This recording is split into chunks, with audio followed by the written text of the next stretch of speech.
Hello students.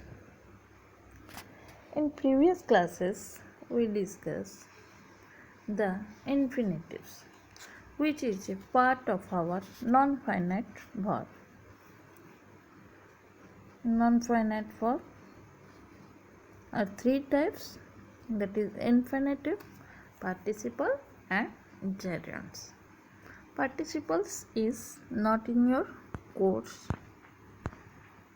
Infinitive we discuss to plus finite verb or to plus verb and act as a noun.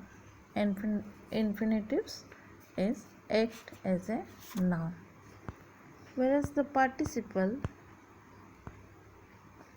is verb plus ing, past participle form of verb. It act as a adjective.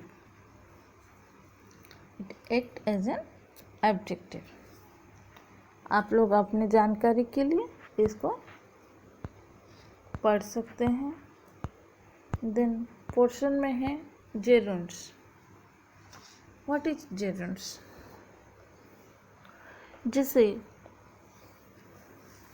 Infinitive के लिए हम लोग verb से पहले to का प्रयोग, to का जोड़ किए, वैसे जेरुंड्स में वर्ब के साथ आईएनजी फॉर्म होगा और वर्ब एक नाउन के रूप में कार्य करेगा. यहाँ देख सकते हैं हम दो ठो सेंटेंस है.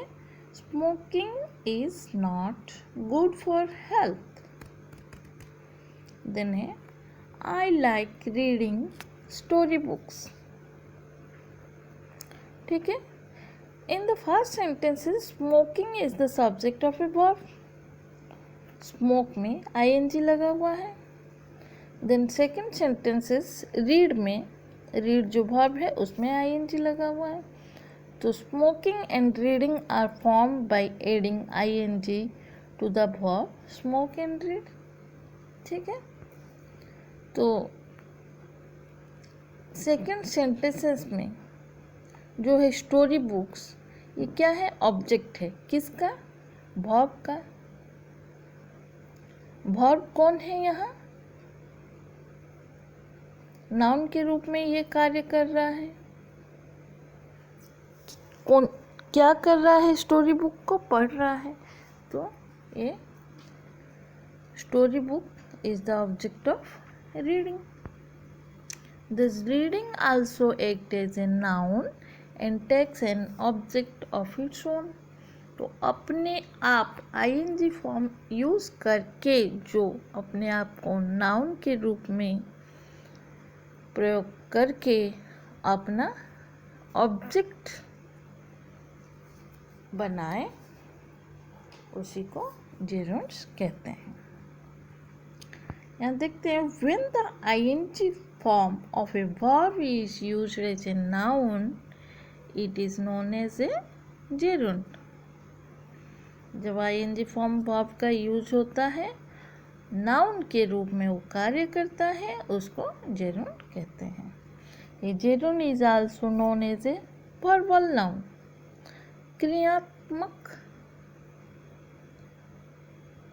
क्रियात्मक है, संज्ञा है. Because it acts both as a noun and a verb. संज्ञा के रूप में एवं क्रिया के रूप में कार्य कर रहा है, इसलिए उसको क्रियात्मक संज्ञा कहा जाता है. A gerund can take an object like a verb. जैसे verb का ऑब्जेक्ट रहता है, वैसे वो अपना एक ऑब्जेक्ट भी रखता है.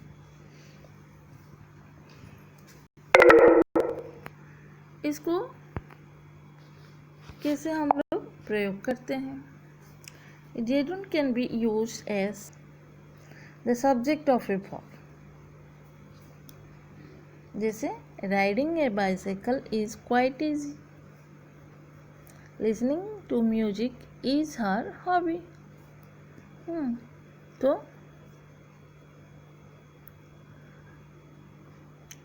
वर्ब का कर्ता के रूप में ये कार्य कर रहा है।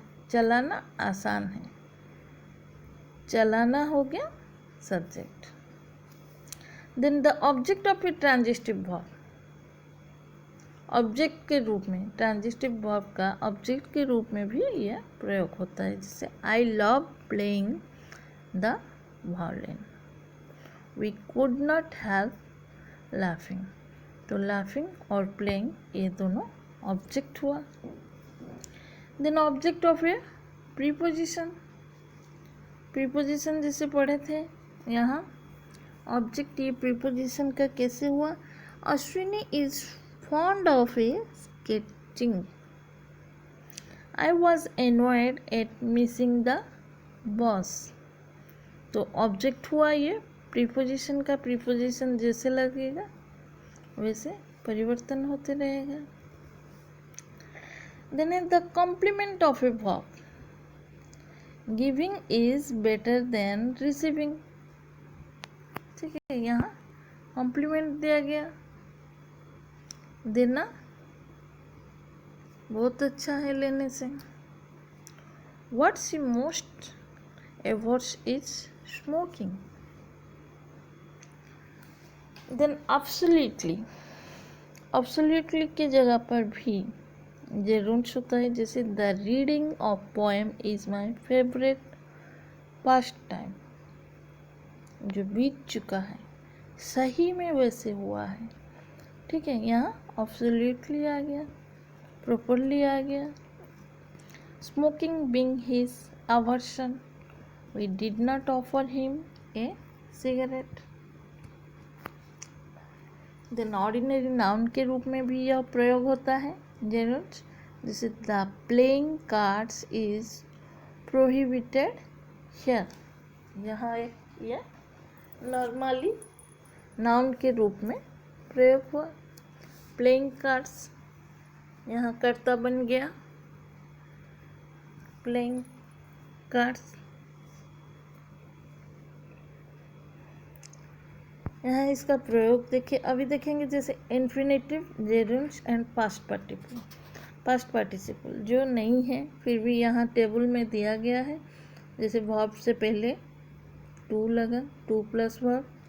जेरोन में इन्फिनेटिव में हो गया टू प्लस वर्ब, जेरोन में वर्ब प्लस आईएनजी।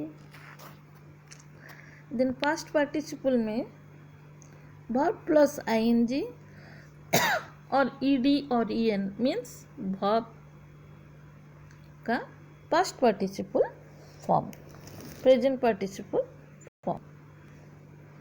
ठीक है,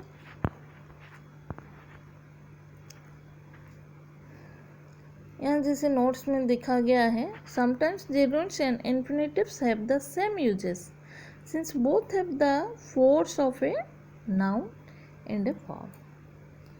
जेरोन और इन्फिनेटिव एक जैसा प्रयोग होता है, लेकिन वो क्या होता है, कहीं पर संज्ञा का फोर्स होता है तो कहीं पर क्रिया का फोर्स होता है। इन सम केसेस इधर जेरोन और इन्फिनेटिव में भी यूज। जैसे रजनीश लव स्विमिंग, यहाँ क्या हुआ, ये जेरोन बना, लेकिन रजनीश लव्स टू स्विम यहाँ इन्फिनिट हो गया। देन सेकेंड सेंटेंस में Gargi started to climb the hills, यहाँ टू क्लाइम तो ये जेरोन बना।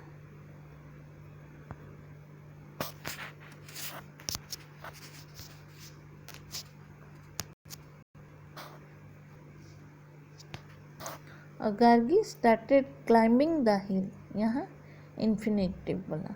यहाँ आईएनजी फॉर्म चेंज होने के बावजूद यहाँ थोड़ा परिवर्तन हुआ है। सॉरी, ये जो सेकंड सेंटेंस है यहाँ गलत है। टू क्लाइम ऊपर वाला इन्फिनेटिव होगा एंड क्लाइंबिंग द हिल ये आपका जेरोन आएगा।